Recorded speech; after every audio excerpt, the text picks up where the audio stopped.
In Trafalgar Square in London this morning, the flag on South Africa House was at half-mast.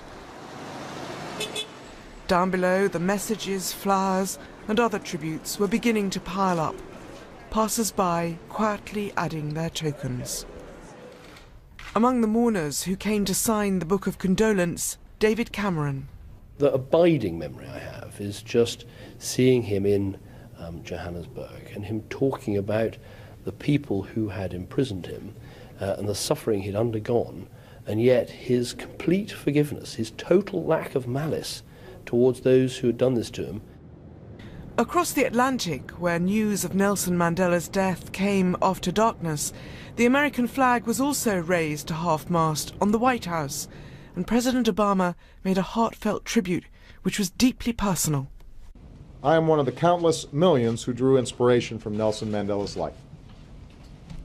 My very first political action, the first thing I ever did that involved an issue or a policy or politics, was a protest against apartheid. And in New York, the passing of a great leader was mourned both in Times Square and at the United Nations, where diplomats in the Security Council paused in silent tribute. Across the globe, messages from world leaders have poured in. China's president recalled Mandela's friendship with China. India's prime minister lamented the passing of a giant among men. Russia's president called him an outstanding politician, and Brazil's president mourned one of the greatest figures of the 20th century. A torrent of tributes also came from African leaders. We will all miss the most cherished of Africa's sons and a true African hero. President Nelson Mandela lived an extraordinary life in a very ordinary way.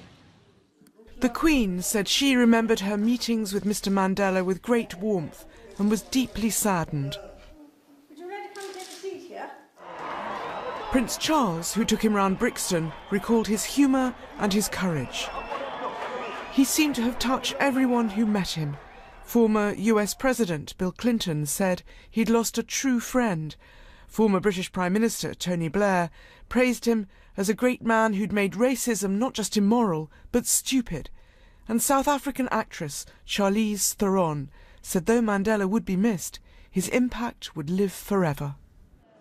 By chance, last night was the London premiere of the new film of his life, the Duke and Duchess of Cambridge in attendance, and visibly shocked afterwards when the news of his death was announced.